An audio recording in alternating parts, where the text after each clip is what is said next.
আমি বুবলি। তোমরা সবাই কি রেডি আছো অনলাইন স্পোর্টস এবং ক্রিকেট এক্সপেরিয়েন্সকে নেক্সট লেভেলে নিয়ে যাওয়ার জন্য? ঢালিউডের আলোচিত অভিনেত্রী শবনম বুবলি ব্যক্তিগত জীবন নিয়ে আলোচনায় থাকেন একের পর এক। তবে বর্তমানে কাজ নিয়ে ব্যস্ত রয়েছেন এই অভিনেত্রী। গত 20 নভেম্বর নিজের জন্মদিনে ছেলেকে নিয়ে কেক কাটেন শবনম বুবলি। তবে সম্প্রতি তার ফেসবুক ঘুরে দেখা যায় জুয়ার অ্যাপের প্রচারণামূলক একটি ভিডিও শেয়ার করেছেন তিনি। ফেসবুক পেজে সেই ভিডিও শেয়ার করে তিনি জানিয়েছেন জুয়ার অ্যাপের শুভেচ্ছাদূত হওয়ার খবর।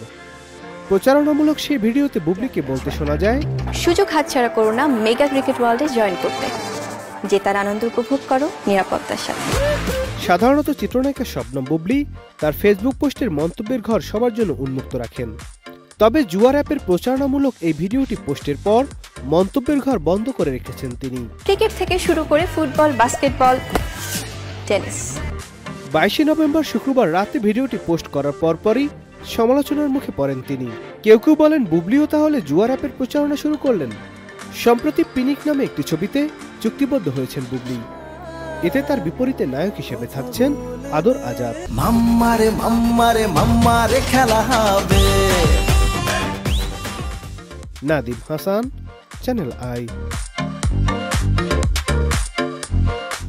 40% বেশি গ্লো, বিশ্বের 1 নম্বর গ্লো ক্রিম, নতুন গ্লো এন্ড লাভলি।